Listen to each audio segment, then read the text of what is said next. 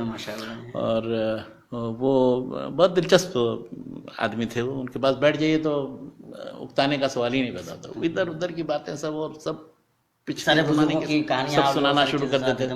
کسی کتاب کا ذکر کیجیے, کسی مضمون کا ذکر کیجیے, وہ سب پس منظر سے واقف, ہر مکتب فکر کے لوگوں سے بھی واقفیت تھی. تو میرا مزاج ان سے بہت زیادہ ملتا تھا. کیا بات. تو یہاں بھی کئی بار آئے ہیں تو ملاقات ہوئی ہے, یہاں میرے گھر پر بھی آئے وہ. تو وہ بس یہ ہے کہ بھٹی صاحب جو تھے وہ ان کو اخیر میں کویت میں لوگوں نے لگا دیا کہ آپ علماء حدیث کے حالات لکھنا شروع کر دیں. چنانچہ وہ پھر لگے, انہوں نے 4-5-7 کتابیں جو لکھی ہیں, چمنستان حدیث, بوستان حدیث, گلستان حدیث, دبستان حدیث, خدام قرآن حدیث, خدام قرآن وغیرہ. تو یہ اخیر میں انہوں نے, ویسے ان کی جو دلچسپی تھی وہ ہر طرح کی شخصیتوں سے تھے. ہاں خاکہ نگاری وغیرہ اور خاکہ نگاری جو تھی، اور وہ جس کے بارے میں جو سمجھ میں آتا تھا وہ لکھ دیتے تھے. ہاں چاہے کوئی ناراض ہو. مطلب وہ اس کے انہوں نے حساب سے بھی اب جیسے مولانا مودودی پر جو لکھا ہوگا، جس نے بھی پڑھا ہوگا، میرے خیال سے جماعت اسلامی کے لوگ تو ان کو کبھی بھی نہیں بخشیں گے. جبکہ مطلب اس تحریر کو ایک کہا جا سکتا ہے مطلب کہ نمونے کی تحریر ہے. بالکل جس وقت جماعت کی تشکیل جس انداز میں ہوئی ہے اس کی کیفیت کسی نے آج تک نہیں لکھی جتنی مطلب مکمل تصویر کی، تفصیلی ماشاءاللہ. جی جی. اسی طرح سے ڈاکٹر اسرار صاحب کے بارے میں جو مضمون لکھا ہے انہوں نے، اس میں جو ان کی کھنچائی کی ہے، اس میں انہوں نے کہا کہ آپ یہ کیا تنظیم اسلامی قائم کر کے اسلامی حکومت کا خاکہ اور قائد اعظم اسلامی حکومت قائم کرنا. جی کب قائد اعظم نے کہا تھا اسلامی حکومت قائم کریں؟ کیا انہوں نے تو مسلمانوں کے نام پر ایک خطہ زمین لیا تھا، اور آپ لوگ لگے ہوئے ہیں کہ قائد اعظم نے اسلامی حکومت قائم کرنی. تو اس پر انہوں نے ان کی جو کھنچائی کی ہے اس میں دیکھیے اسرار احمد صاحب والے مضمون میں.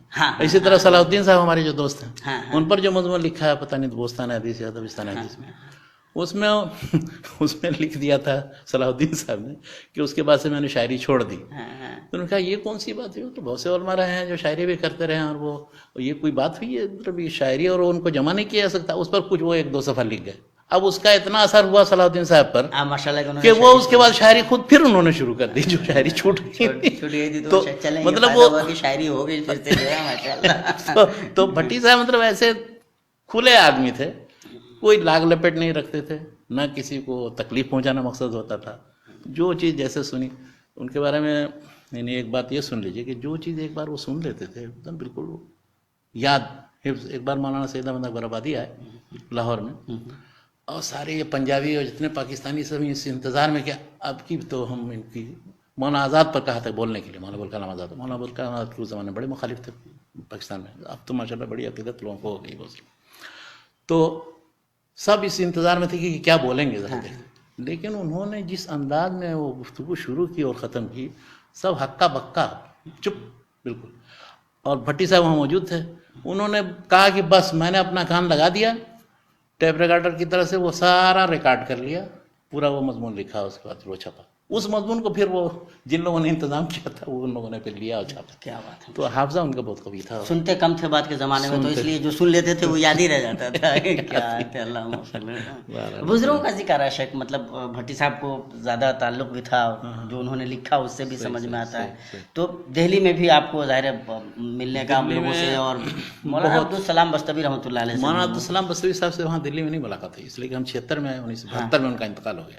اچھا اچھا. وہ آئے تھے جامعہ سلفیہ میں ایک بار، ہاں اور وہاں ملاقات ہوئی تھی، کسی میٹنگ میں آئے تھے. تو کب کی بات ہے یہ تقریباً 1971 بالکل مطلب وہ آخر میں 72 میں تو انتقال.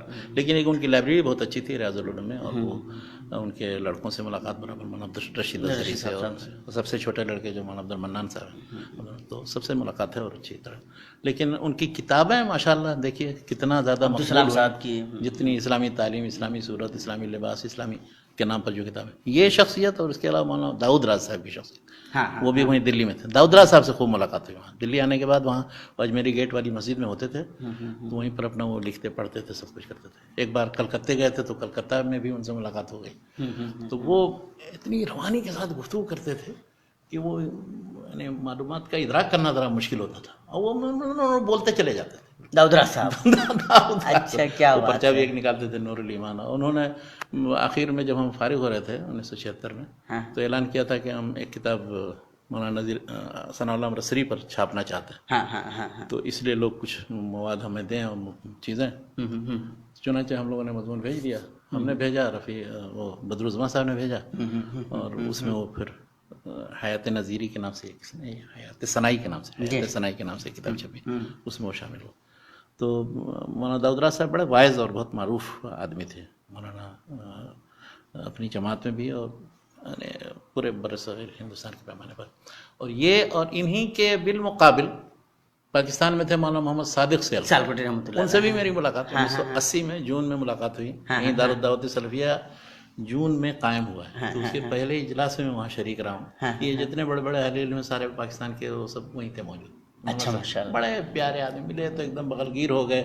اور اس کے بعد پھر اپنی کتابیں بھی انہوں نے دیں، اور پھر اپنی کتابوں پر میں نے جب کچھ تبصرہ کیا تو کہا کیا ہے وہ تو کتابیں تو ویسی ہی ہیں، بس ہم لوگوں کے پڑھنے کی ہیں، اور آپ لوگ بڑے عالم ہیں، آپ لوگ لکھیں گے کتابیں اچھی اور تنقید کریں، بتائیں. یعنی اتنے متواضع لوگ. کیا بات ہے ماشاء اللہ. اللہ تعالیٰ نے بڑا کام لیا. اور سبیل رسول صلاۃ رسول وغیرہ ایک ایک گھر میں پہنچی ماشاء اللہ. ہمارے ہم سمجھتے ہیں کہ ہندوستان میں بھی بہت رائج رہی ہیں کتابیں ماشاء اللہ. بہت ابھی دیکھیے ساری کتابیں تقریباً مولانا عبدالسلام صاحب بستوی کی کتابیں اور صادق سالکوٹی رحمۃ اللہ علیہ کی کتابیں عوامی سطح پہ مطلب پہنچ کر جس طرح مطلب چیزوں کو بہت فائدہ ابھی تک چیزیں چھپ رہی ہیں. اور تو بالکل بغلگیر ہو گیا ماشاء اللہ. بغلگیر ہو گیا. اسی طرح سے ایک بہت ہی پیارے آدمی ہیں محمد اقبال کیلانی. اچھا ان کو ہم سمجھتے ہیں کہ بہت بڑے عالم و مولانا وغیرہ ہیں. وہ اصل میں سائنس کے آدمی. کیا بات ہے. اور ایک زمانے تک ریاض یونیورسٹی میں کنگ سعود یونیورسٹی میں پڑھاتے رہے. وہاں سے ریٹائر ہونے کے بعد اور وہ جب تک رہے وہاں یہاں ریاض میں ایک عرصے تک وہ جماعت اسلامی کے پروگراموں کو ارینج کرتے تھے. اس کے ذمہ دار بھی تھے وہ سب کچھ. تو ان سے بھی بڑی ملاقاتیں ہوئی. ریاض میں ہوتے ہیں جب بھی جاتا ہوں ملاقات ہوتی ہے ان سے. تو انہوں نے میں نے پوچھا کہ یہ آپ نے جو کتابیں لکھنے کا سلسلہ شروع کیا ایمان کی کتاب روزے کی کتاب فلاں کتاب تو انہوں نے کہا کہ اس کی وجہ یہ ہوئی کہ ایک مرتبہ ایک مجلس میں ذکر آیا کہ فلاں مسئلے میں سنت کے مطابق عمل ہم کریں گے اس سے متعلق. تو وہاں کے منتظمین میں سے کسی نے کہا کہ نہیں یہ اس طرح سے نہیں آپ کریں. جب روکا تو وہ کہا کہ یہ کون سی بات مطلب سنت کے مطابق کرنے سے آپ روک رہے ہیں اور ہم اسلامی تاریخ چلا رہے ہیں. تو وہیں سے ان کو یہ احساس ہوا کہ سنت کو عام کرنا بہت زیادہ ضروری ہے اور خاص طور پر ایسے لوگوں کے لیے جو اسلامی تاریخ چلا رہے ہیں. چنانچہ انہوں نے تفہیم الحدیث اس کا نام رکھا ہے یا تفہیم السنہ. تفہیم القرآن جس طرح سے ہے اسی طرح تفہیم السنہ یعنی قرآن جس طرح سے تم سمجھتے ہو اسی طرح سنت بھی سمجھو اور اس پر بھی عمل کرو. اور وہ جو سلسلہ شروع کیا اس کے بعد پھر یہاں تک کہ بہت سے لوگوں نے منانے کی کوشش کی اور آپ رہیں. اور وہ ہمارا مقصد یہ نہیں تھا. کہا کہ نہیں اب ہمیں سمجھ میں آ گیا ہے کہ اللہ کے رسول صلی اللہ علیہ وسلم کی سنت کو عام کرنے کی ضرورت ہے. اور چنانچہ ان کی کتابیں دیکھیے اتنی مقبول ہیں اس وقت ہندوستان میں پاکستان میں. ہاں ماشاء اللہ چونکہ بہت مطلب سلیس اور آسان بہت ہی آسان طریقے سے پیش کرتے ہیں. ان کے صاحبزادے تو اتفاق سے پچھلے حج میں ہم لوگوں کی ملاقات ہوئی ماشاء اللہ. میرا یہاں چونکہ مکے میں ایک عرصے سے قیام ہے 39-40 سال سے. جی اقبال کیلانی صاحب کی بات ہو رہی تو اقبال کیلانی صاحب کا یہ کہ بہت ہی پیارے آدمی ہیں. جی ہاں تو اقبال کیلانی صاحب سے متعلق میں بتا یہ رہا تھا کہ ان کی چیزیں مطلب تو دیکھی ہیں کتابیں بلکہ پورا سیٹ میرے پاس ہے. گھر میں بھی بچے پڑھتے ہیں اور میں بھی پڑھتا ہوں. ان کی کتاب انہوں نے خاص طور پہ جو بعد کی کتابیں ہیں جس میں علامات قیامت سے متعلق دوسری چیزوں کی مقدمے بہت اچھے لکھے ہیں. کیا بات ہے. ان کتابوں کے مقدمے خصوصی طور پر لوگ پڑھے ہیں اس لیے یہ سائنس کے آدمی ہے. مولانا کوئی اس طرح کے نہیں ہے کہ تو انہوں نے وہ سائنٹیفک انداز میں ساری چیزیں لکھی.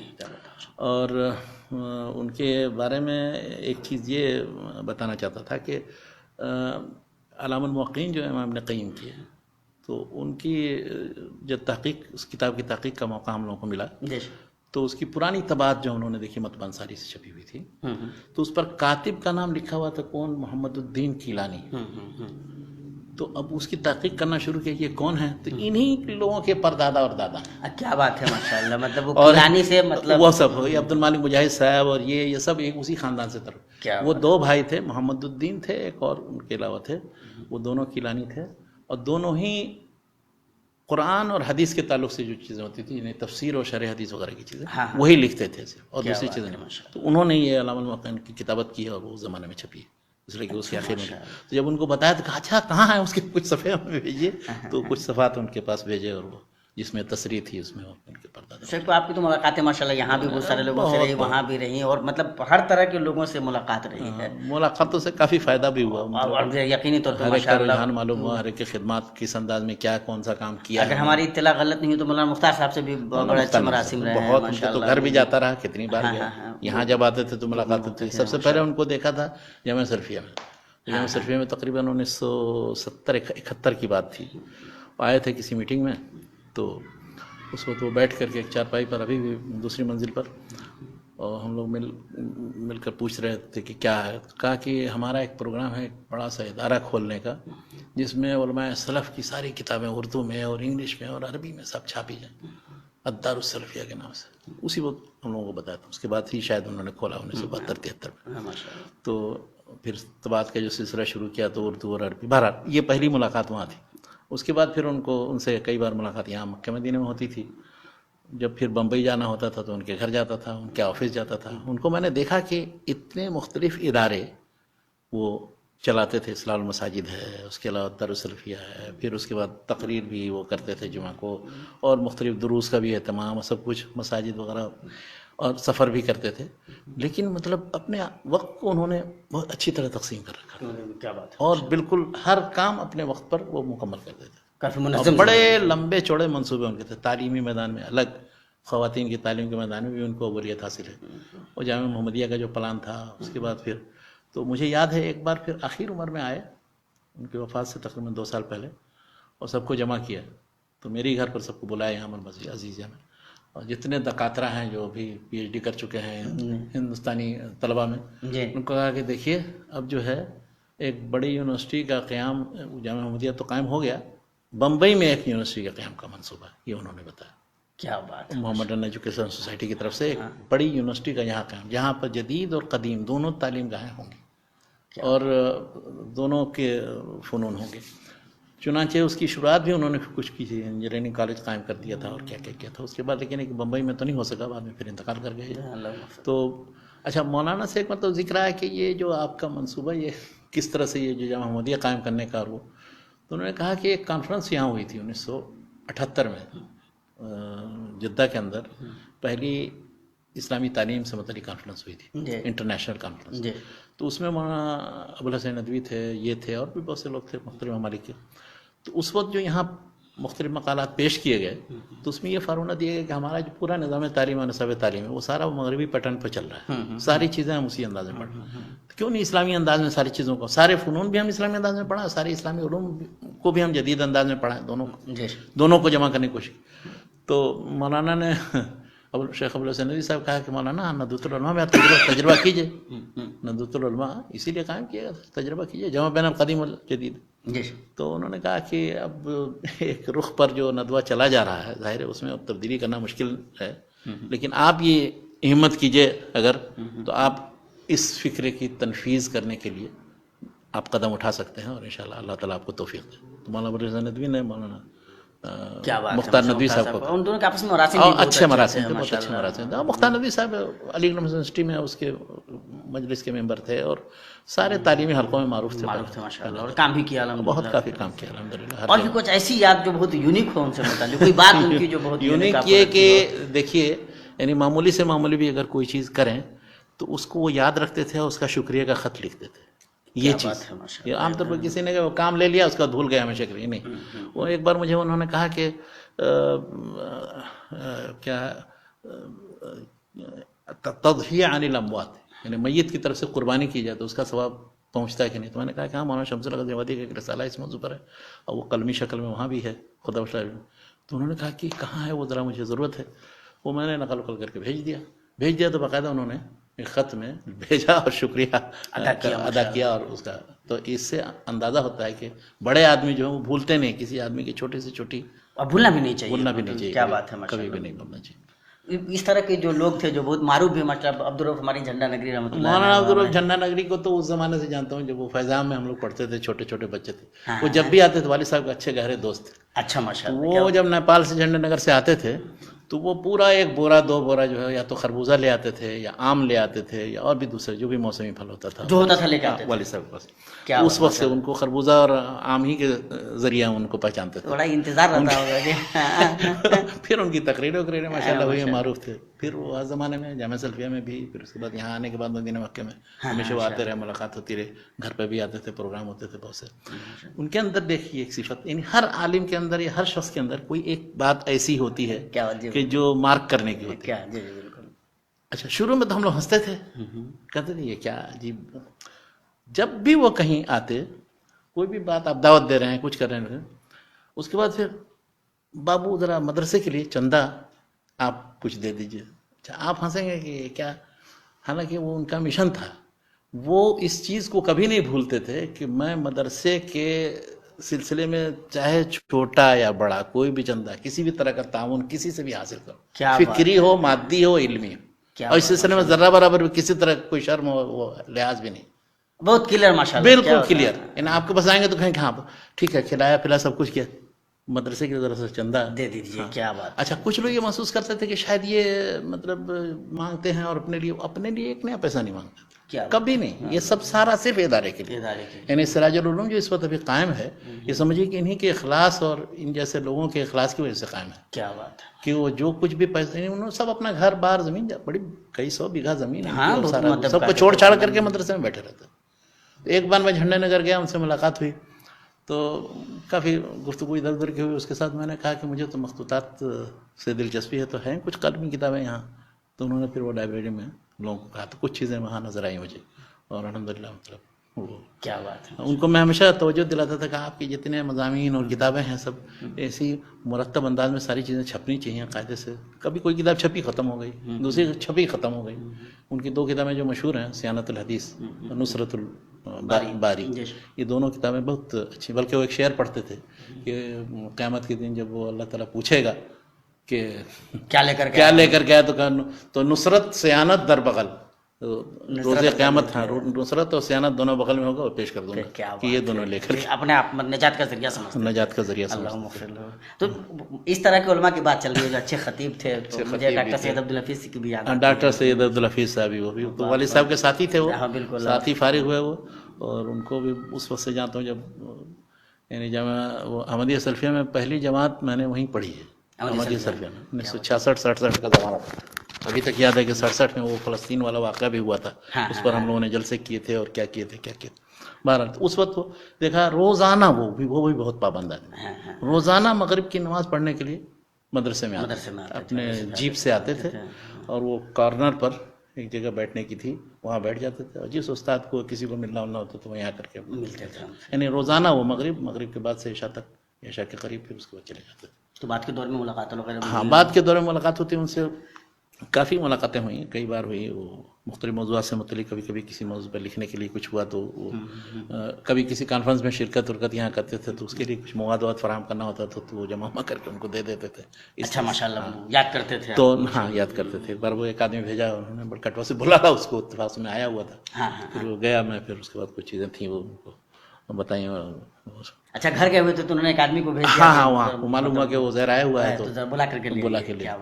تو الحمدللہ ڈاکٹر صاحب اچھے فاضل آدمی تھے اور انہوں نے مطلب ادارے کو ترقی دینے کی جتنی صورتیں ممکن تھی، خاص طور سے شمالی بہار میں تو انہوں نے بہت کام کیا. بہت مطلب ملی سطح پہ بھی ان کا کام ہے ماشاءاللہ، وہ بھی بہت کئی اعتبار سے قابل ذکر ہے. کئی اعتبار سے قابل ذکر سے تو مطلب اس قسم کے ہر طرح کے لوگوں سے ماشاءاللہ ہر طرح کے. وہ ہے نا، فارسی میں ایک شعر ہے، تمتع زہر گوشے یافتم، زہر خرمن خوشے یافتم.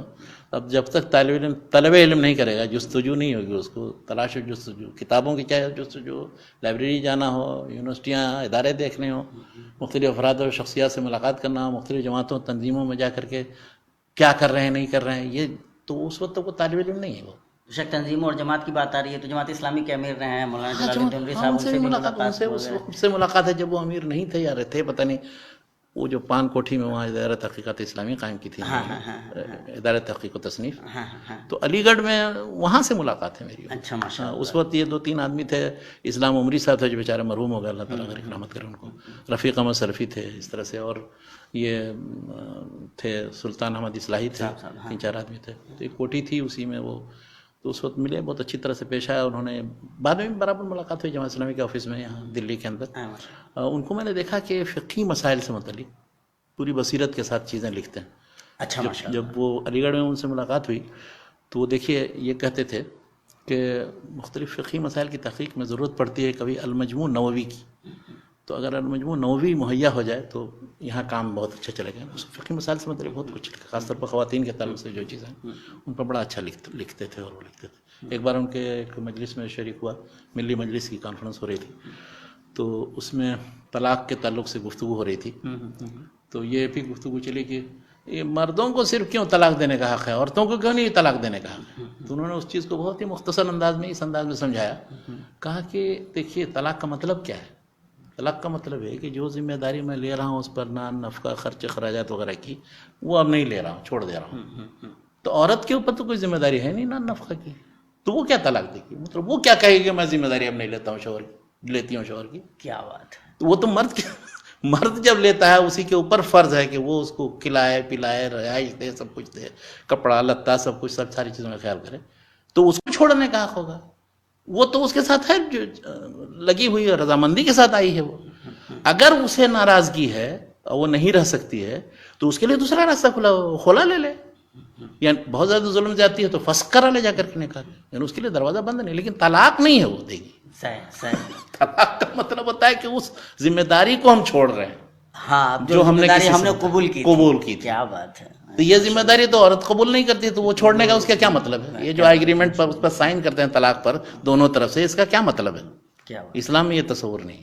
تو مطلب جو علماء کا طبقہ ہے, اسی طرح سے جو مختلف زاویے سے علم و حکمت تاریخ وغیرہ سے جڑے, ضیاء الحسن فاروقی صاحب. ہاں, پروفیسر ضیاء الحسن فاروقی صاحب سے وہ اسلام عصر جدید کے آفس میں ہوتے تھے. اچھا, اسلام اینڈ ماڈرن ایج سوسائٹی ہے جامعہ ملیہ میں, تو اسی میں وہ تھے. گیا تو اچھا آپ ہی عزیر صاحب ہیں, پتہ نہیں میرا کوئی مضمون دیکھا ہوگا انہوں نے. تو بہت اچھی طرح پیش آئے انہوں نے. بلکہ میری خواہش یہ تھی کہ اسلام عصر جدید کے پچھلے شمارے جتنے وہ سب بھی میں خریدوں. جا کے پھر میں نے بہت سے شمارے لیے جو دستیاب تھے.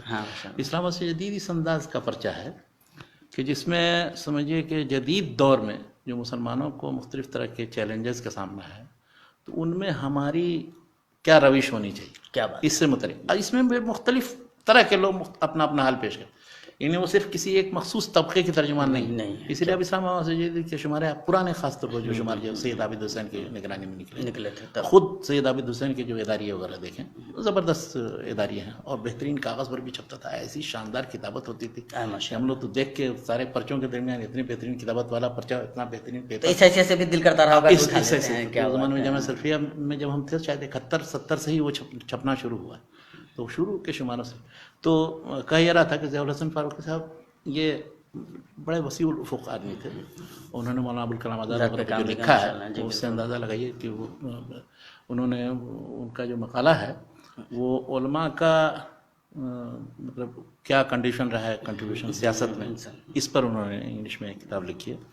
اور ان کی تحریر بھی اردو میں بہت دلچسپ ہے. جن شخصیات پر انہوں نے لکھا ہے, اشخاص و افکار یا اور اس طرح کی جو کتابیں, تو ان سے ملنے کی خواہش تھی اور ان سے ملا. اور بہت زیادہ مطلب کسی سے بیٹھتا نہیں تھا ملنے کے لیے, یا بار بار جانا ان کو پریشان کرنا نہیں مقصد ہوتا تھا.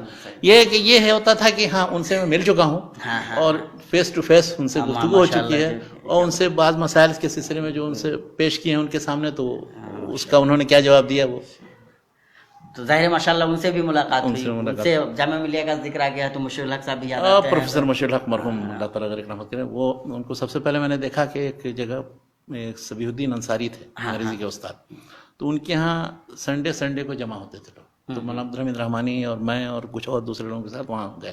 پروفیسر مشیر الحق بھی وہاں آئے ہوئے تھے. پھر کچھ آیتیں پڑھی گئیں اس پر, پھر ترجمہ, اس کے بعد اس پر کچھ سوال جواب وغیرہ مجلس ہوئی. تو پہلی ملاقات یہ تھی.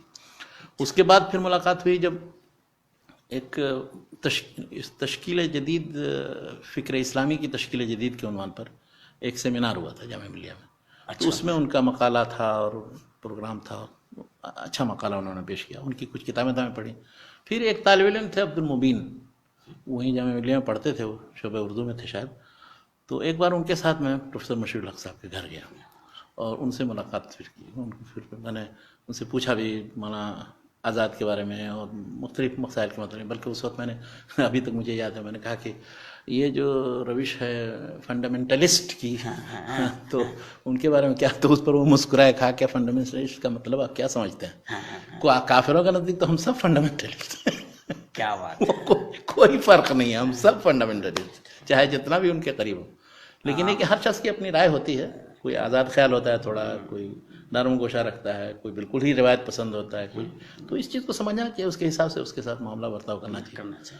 اور تو مشیر الحق صاحب بہت افسوس ہوا جب پتہ چلا کہ وہ پھر سری نگر جب گئے تو وہاں پھر ان کو مار دیا گیا, اور اللہ تعالیٰ مغفرت کرے. پھر ایک بار مجھے یاد ہے وہاں ندوۃ العلماء میں, وہاں ندوی تھے, یہ لکھتے نہیں تھے ندوی, لیکن وہاں گئے تو وہاں مولانا علی میاں سے بہت ہی احترام کے ساتھ, بہت عقیدت کے ساتھ مل رہے ہیں. وہاں دیکھا ان کو, اور مطلب ان کو بہت ہی سنجیدہ پایا. اگرچہ امریکہ میں جا کر کے ایک بہت مشہور مستشرق تھے ویلفریڈ کینٹویل اسمتھ, تو اسمتھ کے انڈر میں انہوں نے پی ایچ ڈی کیا, اور وہاں ان کی چیزوں کا اردو میں ترجمہ جو بھی کیا, کئی مضامین مقالات کا. اور اسمتھ کے بڑے مطلب معتقد تھے. تو اسمتھ کی بہت مشہور کتاب ہے یہ جو کتاب جدید عالم اسلام کے تعلق سے ہے. ہاں, اور ہندوستان کے تعلق سے بھی اس کی ایک کتاب ہے. تو ان کے بہت سے مضامین کا کچھ ترجمہ بھی کیا. تو ان کا اسمتھ کا بہت اثر تھا، اس کا ذکر بھی بہت زیادہ کرتے تھے. ہاں کرتے تھے وہ.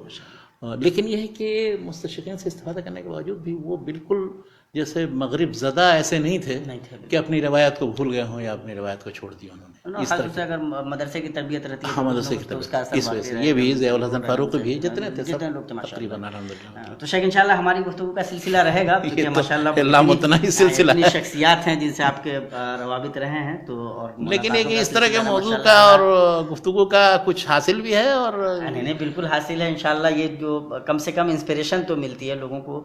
ہم طلبہ کو تو یہ سمجھ میں آتا ہے کہ ہم خود اپنا دامن مراد کس طرح بھر سکتے ہیں، اپنے آپ کو کیسے. لوگوں کو مختلف شخصیات سے ملنا چاہیے. جب یہ نہیں کہ جب کسی کا انتقال ہو جائے تو اس کے بعد ان کے بارے میں کوئی مضمون چھپ رہا ہے، تو آپ زندگی میں ان سے معلومات حاصل ملیں، ان کے افکار سے استفادہ کریں، تبادلہ خیال کریں. بعد میں آپ کو خوشی ہوگی کہ ان بڑی بڑی شخصیتوں سے سب. بلکہ مجھے مارکنڈے کارجو کی ایک بات یاد آتی ہے، اجازت دیں شیخ. بتائیے. وہ فیض آئے ہوئے تھے ایک زمانے میں الہ آباد، تو ان کے والد ان کو لے کر کے گئے. پروگرام ہوا تو کارجو چھوٹے تھے اور ان کو لے کر کے گئے. تو کسی نے کہا کہ بھائی یہ چھوٹا بچہ یہ فیض کو کیا سمجھے گا، ان کی شاعری کو کیا سمجھے گا جو آپ ان کو لے کر کے آ گئے. تو ان کے والد نے کہا ابھی یہ نہیں سمجھے گا، لیکن جب یہ بڑا ہوگا تو یہ کہے گا کہ فیض کو ہم نے دیکھا تھا اور مطلب فیض کو جانتے ہیں. تو یہ جذبہ آپ میں مطلب یہ آپ نے تو جدید دور میں مثال دی، اسی کی قدیم دور میں بلکہ پورے آج تک علماء حدیث جو ہیں محدثین، ان کے یہاں یہ مثال ملتی ہے. چھوٹے چھوٹے بچوں کو مجلس سماع حدیث میں لے کے جاتے تھے. کیا بات ہے، کچھ نہیں، اس نے دیکھ تو لیا، پا تو لیا، کیا بات ہے، شاباشی تو لے لی، دعا تو لے لی. تو اللہ تعالیٰ ہو سکتا ہے کہ اسی دعا اور اس کی برکت سے اللہ تعالیٰ ان کو توفیق دے حدیث کی خدمت کرنے کے لیے، حدیث کی طرف رجحان ہو جائے ان کا. تو اس لیے چھوٹے بچوں کو ابھی تک دیکھیے اچھے خاندانوں میں جب بھی کوئی بزرگ آتے ہیں، کوئی بھی کسی فن کا ماہر آتا ہے تو اس کے ہاں بچوں کو بھی لایا جاتا ہے بیٹھنے ملنے. ہاں تو یہ بہت ضروری چیز ہے، بچپن سے اس کی تربیت ہونی چاہیے. جزاکم اللہ خیرا شیخنا. چونکہ وقت بھی ہو رہا ہے تو ہم انشاءاللہ اس سلسلے کو پھر آگے لے کر کے جائیں گے. آئندہ بھی انشاءاللہ ہم آئندہ ہفتے شیخ کو زحمت دیں گے، اور علماء مورخین مفکرین سے متعلق جو گفتگو کا سلسلہ ہے وہ انشاءاللہ بھی دراز رہے گا، کئی ہفتوں تک چلے گا انشاءاللہ. ابھی تو علماء کی لسٹ لمبی ہے، پھر ابھی اور بھی مختلف علمی میدانوں کے لوگ ہیں انشاءاللہ جن کے سلسلے میں شیخ کو زحمت دینی ہے. جزاکم اللہ خیرا شیخنا. تو ہم امید کرتے ہیں کہ انشاءاللہ آئندہ ہفتہ پھر ہم شیخ کے ساتھ روبرو ہوں گے. جب تک کے لیے ہمیں اجازت دیں، اور ہم گزارش کریں گے کہ پروگرام اچھا لگتا ہے آپ کو تو زیادہ سے زیادہ عام کریں، شیئر کریں، دوستوں تک پہنچائیں، تاکہ ہم جیسے جو لوگ ہیں وہ انشاءاللہ استفادہ کر سکیں، ان کے اندر بھی یہ جذبہ بیدار ہو سکے کہ یہ ضرورت ہے علماء سے، مختلف میدان کے جو ماہرین ہیں ان سے ملنا، استفادہ کرنا، ان کے پاس جانا، ان کے جو کام ہیں، ان کے کارنامے ہیں، ان کارناموں سے واقفیت حاصل کرنا. اور ان سے ملنے کا مطلب یہ ہے کہ بولتے ہیں کہ ایک زندگی آپ کتابوں میں گزار دیں اس میں، اور ایک دو چار لمحے آپ کو مل جائیں بڑے علماء کی صحبت میں، تو دونوں کا آپس میں کوئی موازنہ نہیں. تو یہ ان چیزوں کو ذہن میں رکھنا. اور اسی لیے چونکہ شیخ نے الحمدللہ مختلف مکاتب فکر کے لوگوں سے باضابطہ استفادہ کیا ہے، ملاقاتیں کی ہیں، تبادلہ خیالات رہے ہیں، اور ماشاءاللہ جو اثرات مرتب ہوتے ہیں پھر شخصیات پہ، ایک انسان کی شخصیت کی تشکیل و تعمیر میں یہ جو ملاقاتیں ہیں، یہ جو مختلف مکاتب فکر کے لوگوں سے رابطہ استوار کرنا ہے، ان کے جو اثرات مرتب ہوتے ہیں وہ ہم لوگوں کو ذاتی طور پہ مجھے شیخ کے یہاں نظر بھی آتے ہیں کہ ایک آدمی کے پھر